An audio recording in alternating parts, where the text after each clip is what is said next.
bem-vindo a mais uma aula do canal do YouTube da Vida Mental.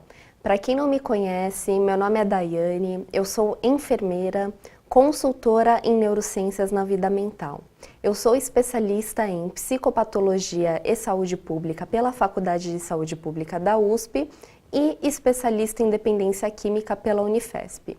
Atualmente sou mestranda do Departamento de Psiquiatria da Unifesp. Hoje eu vou falar com vocês sobre algumas curiosidades dos aspectos neurobiológicos dos transtornos psiquiátricos. Então, para começar, a gente tem que entender um pouco sobre o nosso cérebro, né? Sobre o sistema nervoso central. O sistema nervoso central, anatomicamente, ele tem algumas estruturas que estão diretamente relacionadas a diversas funções. Das funções que a gente pode estar destacando, nós temos o lobo frontal, que é uma estrutura responsável pela fala, pensamento, impulso e planejamento, dentre outras funções, é claro, porém eu vou elencando as que mais se relacionam a algumas alterações relacionadas aos transtornos mentais. Nós temos o lobo temporal, que fica ali nas têmporas, que é responsável pela função olfatória e de reconhecimento de face e objetos. É uma área também relacionada a emoções e memória. E a gente tem também o lobo parietal, que é responsável pela linguagem, sensações e orientação do corpo. Tem o lobo occipital, que é responsável pela visão. Então nós temos estas estruturas cerebrais que têm aí diversas funções, dentre essas que eu citei para vocês. Dentre essa estrutura cerebral que a gente tem no cérebro, a gente tem diversos bilhões de neurônios que estão se comunicando a todo momento. Esses neurônios, eles são células responsáveis por enviar impulsos elétricos por meio da liberação de mensageiros químicos, de neurotransmissores. Então o neurônio, ele faz a comunicação, ele envia a informação nessas respectivas estruturas do que está acontecendo. Ele envia tanto estímulos que eu percebo, que eu comando, como estímulos autônomos. Então, por exemplo, o meu coração ele está batendo, tem toda uma comunicação no meu sistema nervoso central para que isso ocorra, para que eu possa estar viva, e eu não penso para que isso aconteça, eu não comando essa minha função. A formação do neurônio, ele tem os dendritos, que são braços, são conexões que recebem as informações sinápticas e enviam elas para o corpo celular. O corpo celular ele fica ali dentro e ele vai codificar essa informação, ele vai interpretar essa informação para enviar ela para o corpo celular, para o axônio. O axônio ele vai transportar o sinal para o alvo através de um impulso elétrico, percorrendo toda a sua extensão. Essa extensão ela é formada pela bainha de mielina, que é como se fosse uma capinha de gordura que ajuda na condução desse estímulo, direcionando para o alvo, que é o terminal sináptico. Neste terminal sináptico também ocorrem diversos potenciais de ação, questões químicas, para que esse neurotransmissor seja disparado à fenda sináptica. A fenda sináptica é o local onde ocorre a transmissão química, ou seja, é o espaço que fica entre o neurônio pré-sináptico e o neurônio pós-sináptico. Neste espaço vai ocorrer a comunicação deste neurotransmissor, ok? E qual seria o funcionamento normal de uma comunicação sináptica? O que é que tem que ocorrer quando tudo está bem nessa transmissão? Então, a gente tem que ter esse neurotransmissor, essa comunicação, ela tem que ocorrer a partir de um neurotransmissor do neurônio pré-sináptico, que é liberado nessa fenda sináptica, neste espaço de comunicação entre neurônio pré-sináptico e pós-sináptico. Eu tenho que ter um receptor no neurônio pós-sináptico para receber este neurotransmissor que foi liberado pelo neurônio pré-sináptico. Para que eu não tenha um excesso de neurotransmissores nessa fenda sináptica, algumas enzimas vão fazer parte, vão degradar parte destes neurotransmissores. Eu também vou ter uma recaptação de alguns destes neurotransmissores que estão presentes na fenda sináptica. Então, eu tenho o neurônio pré-sináptico, eu tenho sítios de recaptação, onde esse neurotransmissor vai ser recaptado. Tudo isso para quê? Para que se tenha um equilíbrio da oferta de neurotransmissor que está ali na fenda sináptica para se comunicar com o receptor pós-sináptico.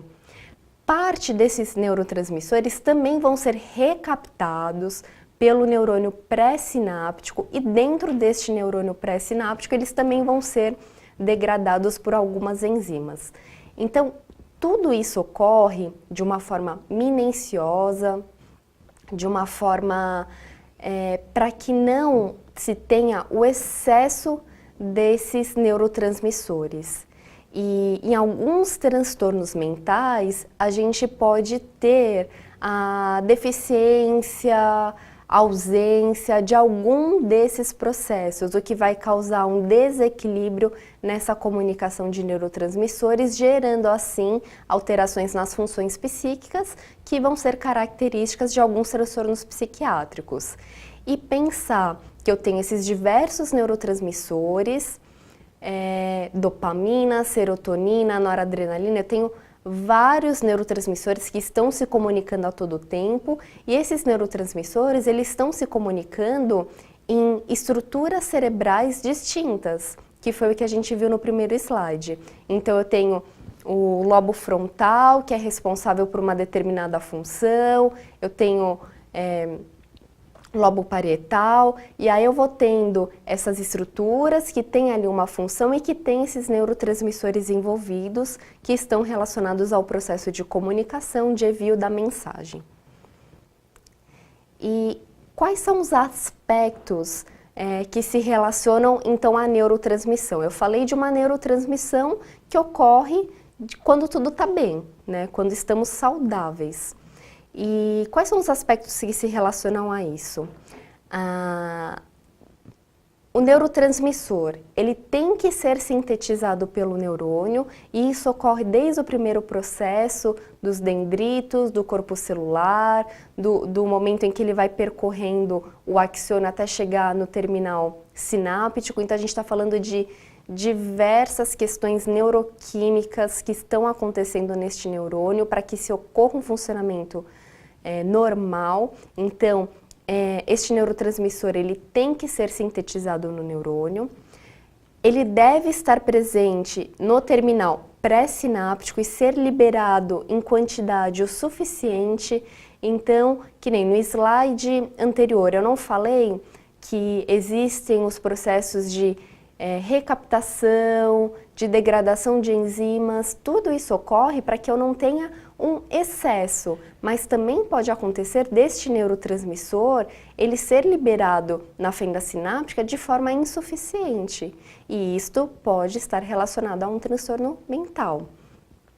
Eu tenho que ter sítios de captação e recaptação. Então, quando esse neurônio ele é disparado na fenda sináptica, neste espaço de comunicação entre neurônios, eu tenho que ter sítios de recaptação. Então, este neurônio ele está sendo lançado na fenda sináptica para se comunicar a um receptor específico. Eu tenho também que ter os sítios de recaptação para que eu não tenha também um excesso deste neurotransmissor. Das alterações que a gente pode elencar, que podem ocorrer neste processo de neurotransmissor, é o quê? A ausência ou a diminuição da neurotransmissão, ou seja, quando eu tenho essa diminuição, eu não tenho um neurotransmissor específico, como serotonina, noradrenalina, dentre outros, que a gente tanto escuta falar aí nos transtornos mentais. Quando eu tenho uma neurotransmissão excessiva, né? Então eu tenho muita oferta daquele neurotransmissor e quando eu tenho uma tempestade elétrica, eu tenho uma desorganização dessa oferta de neurotransmissores na fenda sináptica. Então, o que deve ocorrer foi o que a gente viu nesse slide, no funcionamento normal da comunicação sináptica, ou seja, todo este mecanismo que ocorre no nosso sistema nervoso central, para que eu não tenha nem muita comunicação e nem pouca ligação, né? Então, isso ocorre de uma forma equilibrada. E o que é, então, a neurobiologia? Que ciência é essa? O que ela estuda? O que ela diz? A neurobiologia, ela é o estudo do cérebro e do funcionamento neuronal, do funcionamento dos neurônios que a gente viu agora. Ela tem o objetivo, essa ciência tem o objetivo de detectar e compreender anormalidades neurobiológicas que causam os transtornos psiquiátricos e neurológicos. Então a gente estuda as estruturas do cérebro, a comunicação entre neurônios para entender qual seria o funcionamento normal e entender alterações que a gente percebe nos transtornos psiquiátricos e neurológicos, quais áreas e neurotransmissores estão relacionados para que aí a gente possa pensar em intervenções para cuidar, para tratar dessas alterações. Estudos apontam que 1 em cada 5 pessoas pode apresentar uma doença mental durante a vida. E aproximadamente 4% da população sofre de algum transtorno mental crônico e grave. Então, falar que 4% da população sofre de algum transtorno mental crônico e grave é um dado bastante relevante. Fora os outros transtornos que não são considerados com tanta gravidade, como os transtornos de ansiedade, casos de depressão leve, que também são muito presentes na nossa sociedade contemporânea, que vem sofrendo aí cada vez mais. Então, aqui eu vou elencar, vou começar a falar de alguns transtornos mentais que são mais conhecidos, mas focando nessa questão aí da neurobiologia. Então, na depressão, nos casos de depressão, os principais neurotransmissores envolvidos são a noradrenalina, a dopamina e a serotonina. Serotonina todo mundo escuta falar, né? Da serotonina, do caso da depressão. E de fato, é um neurotransmissor que está aí envolvido nos casos de depressão. Isso já é cientificamente comprovado. Estes se apresentam deficientes na fenda sináptica, que podem estar ou em uma quantidade menor, insuficiente, ou que podem não estar presentes nas estruturas cerebrais que são responsáveis aí pelo humor. Possivelmente por uma hipoestimulação GABAérgica e uma hiperestimulação glutamatérgica. Então a gente está falando de neurotransmissores que têm características inibitórias e excitatórias, que nos casos de depressão, algumas das teorias, porque nós temos algumas, não temos uma única, vão elencando estes neurotransmissores, alteração destes neurotransmissores nos casos de depressão. Um outro transtorno do humor, também ocorre uma hiperresponsividade da glândula adrenal, gerando um aumento da secreção de cortisol, que é popularmente conhecido como o hormônio do estresse, o que leva os pacientes a terem uma reação exagerada aos fatores de estresse. Então essas pessoas elas ficam mais reativas às situações de estresse. Alterações dos hormônios, como TSH, T3, também pode estar alterado, causando alterações no ritmo circadiano. Então a pessoa ela pode tanto ter uma diminuição da necessidade de sono, como ela também pode ter uma sonolência aí excessiva durante o dia. E aí outros neurotransmissores envolvidos também, que a gente pode elencar, que a gente não falou no slide anterior, né, a dopamina e a norepinefrina. Então, o que eu disse aqui também? Que alterações hormonais também podem causar alterações aí na comunicação de neurotransmissores. E cada vez mais se fala, se reforça aí as questões dos hormônios, o quanto que isso se relaciona a muitos transtornos de humor.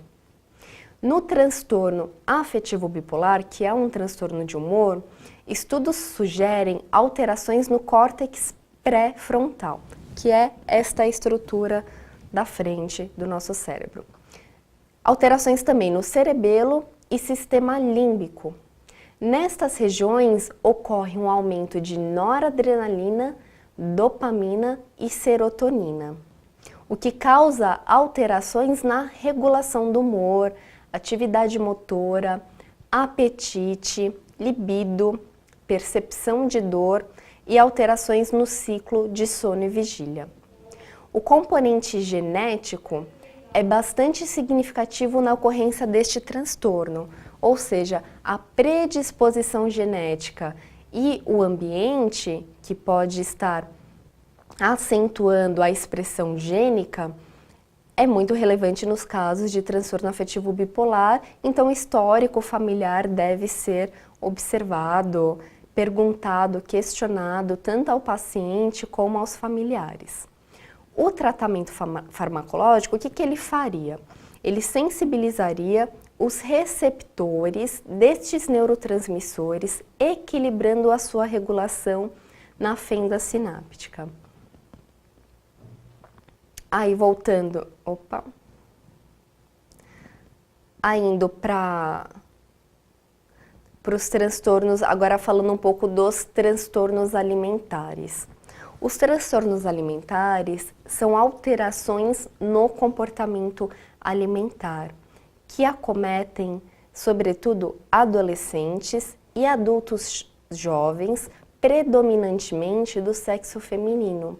Nós temos alguns transtornos mentais, os mais conhecidos nós podemos falar da anorexia, que caracteriza-se por uma grande perda de peso às custas de restrição alimentar, por uma busca desenfreada de magreza, que ocorre pela distorção da imagem corporal. Então existe uma distorção da imagem corporal e a pessoa que tem anorexia, ela passa a ter uma restrição de diversos grupos alimentares, buscando essa magreza, e ela vai restringindo aí a alimentação ou vai fazendo prática de atividade física de uma forma muito intensa para que se perda peso.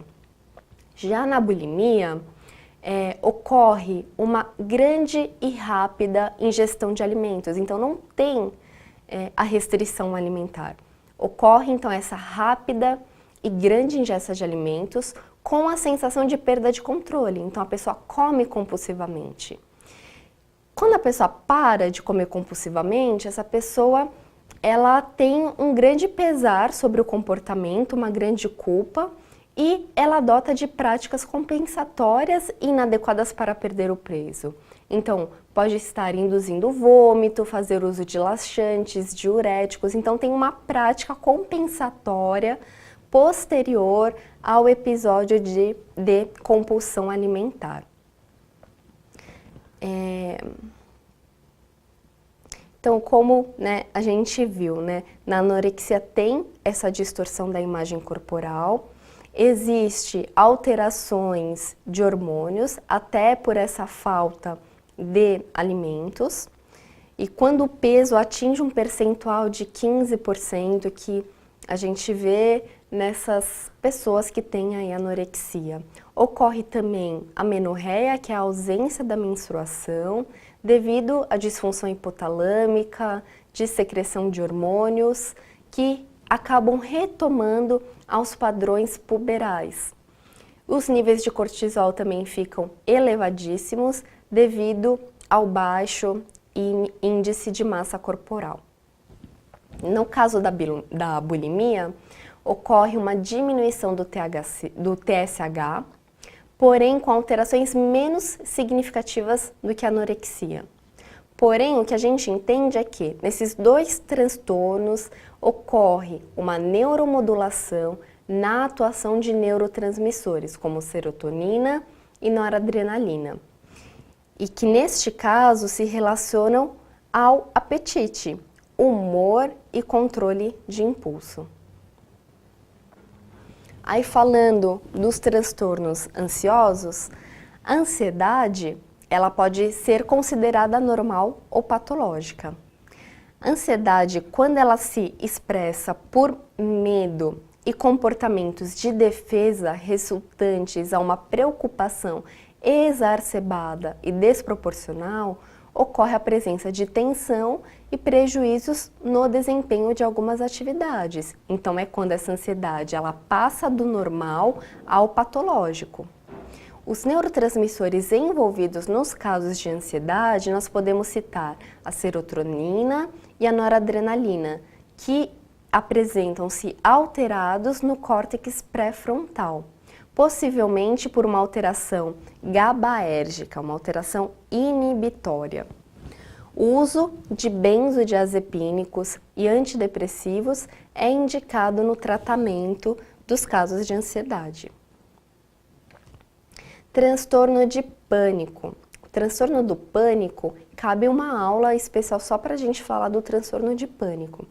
São manifestações típicas da ansiedade patológica, sendo caracterizada por crises espontâneas, sem gatilhos, de mal-estar, sensação de perigo ou morte iminente. As crises de pânico estão fortemente relacionadas também a fatores genéticos, ambientais e muito ao estilo de vida dessas pessoas.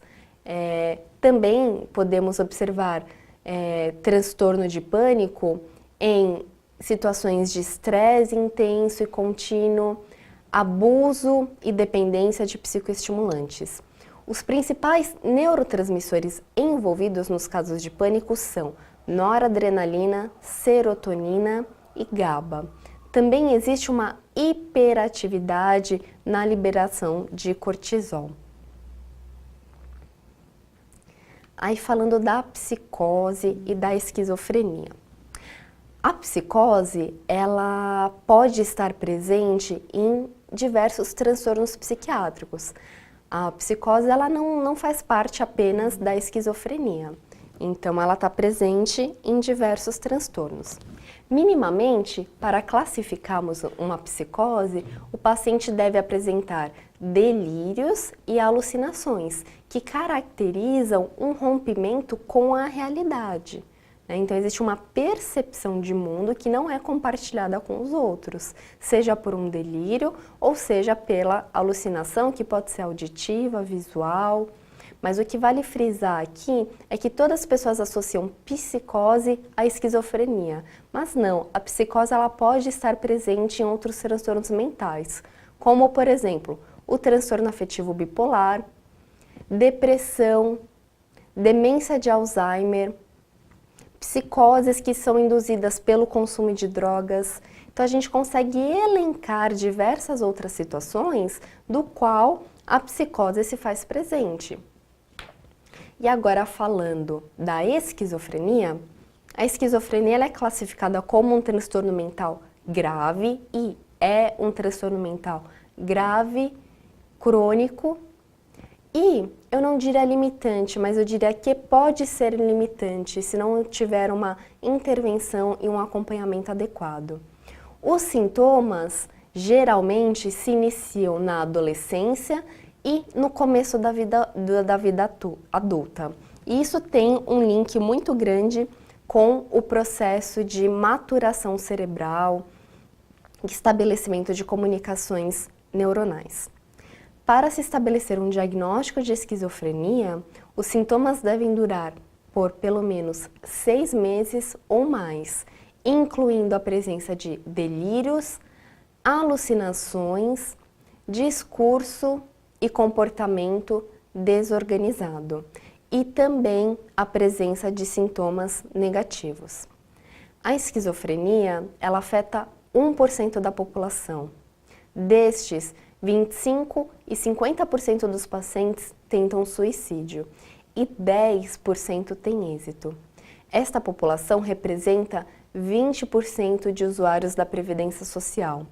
No Brasil, a esquizofrenia ocupa 30% das internações dos leitos psiquiátricos, representando o segundo lugar das consultas ambulatoriais. Ou seja, a gente realmente tem que falar sobre primeiro episódio psicótico, sobre esquizofrenia, sobre tratamento, prognóstico e diversas outras intervenções também médicas, mas também sociais, ocupacionais, para esta pessoa que tem aí um transtorno que não tem cura.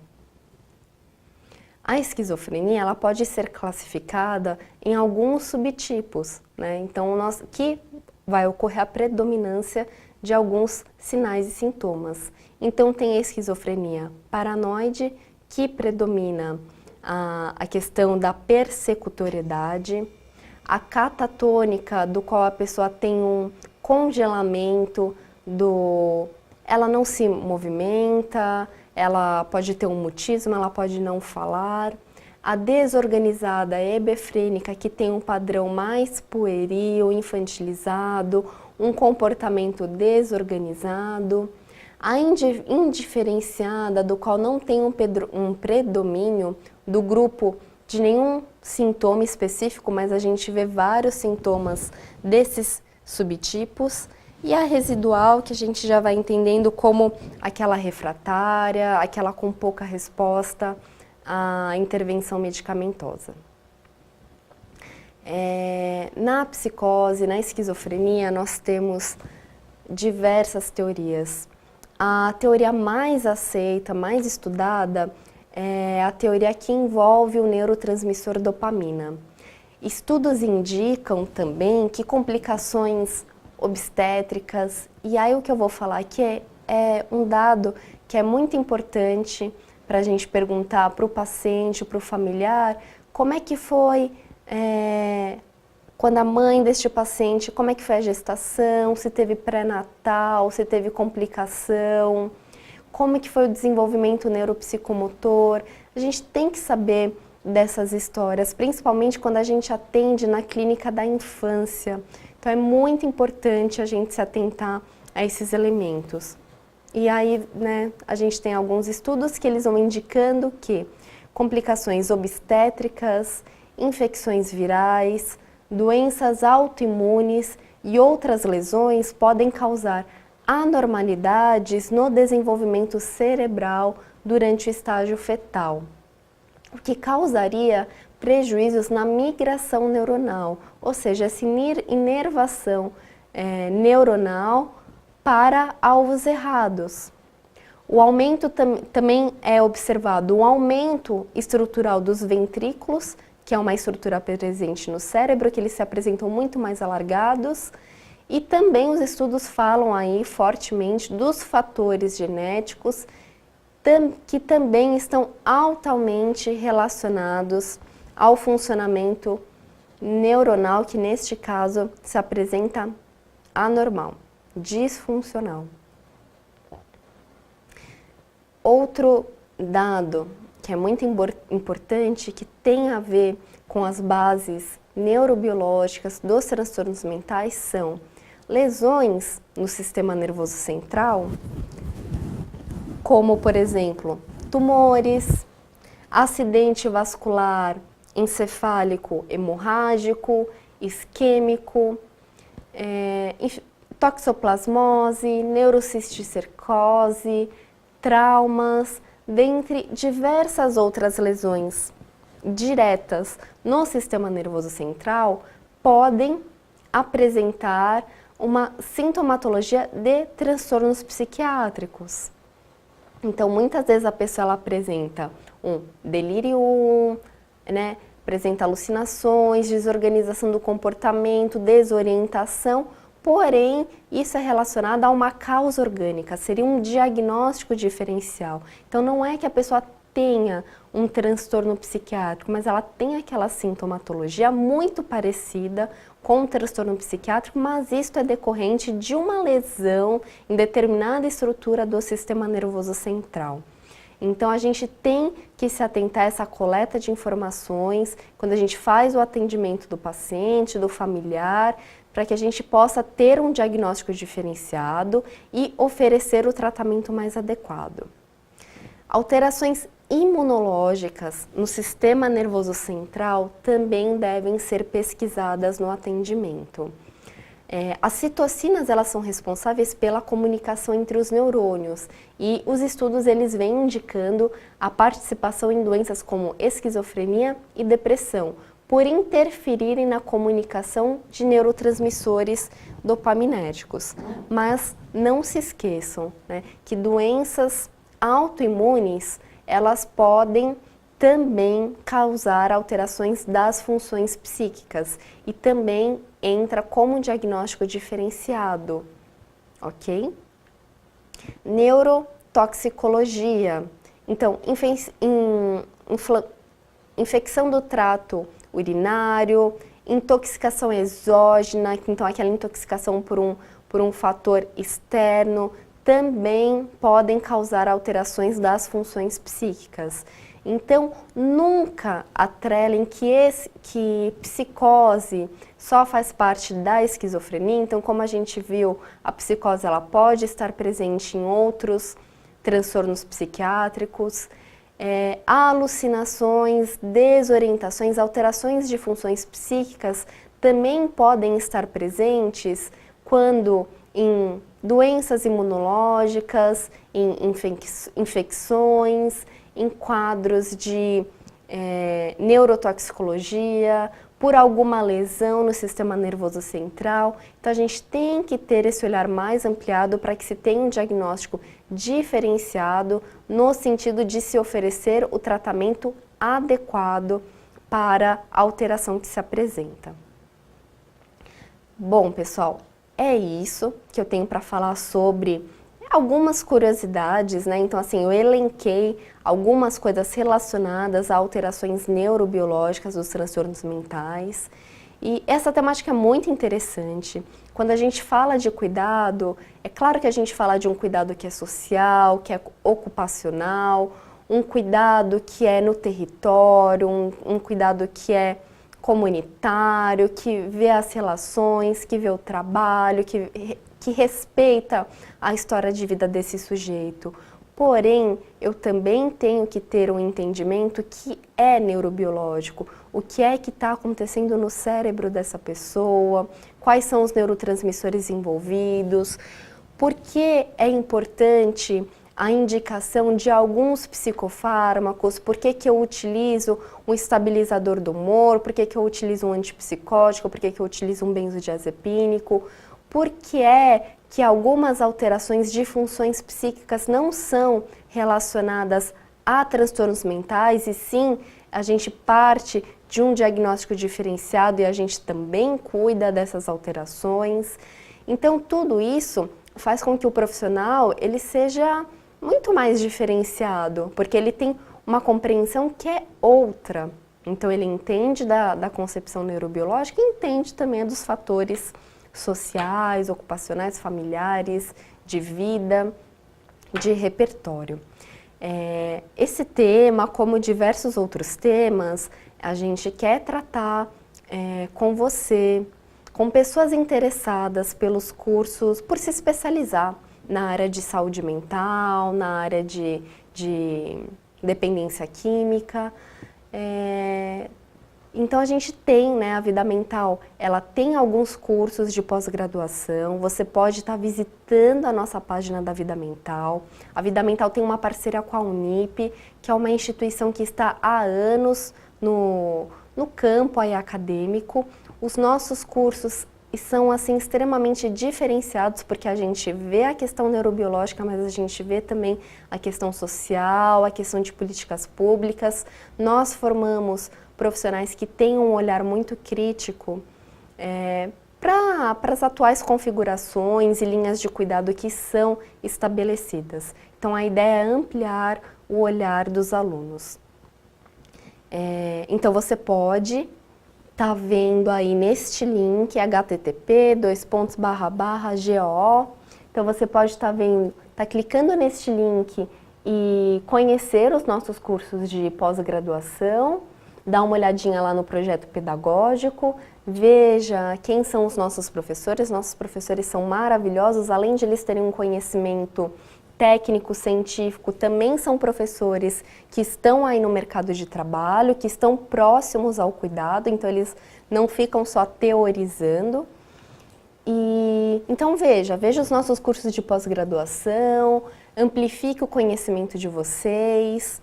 Se vocês quiserem conversar comigo, tirar alguma dúvida, eu deixo aí o meu contato, então tem o meu e-mail, tem o número do meu celular, você pode estar falando comigo pelo WhatsApp.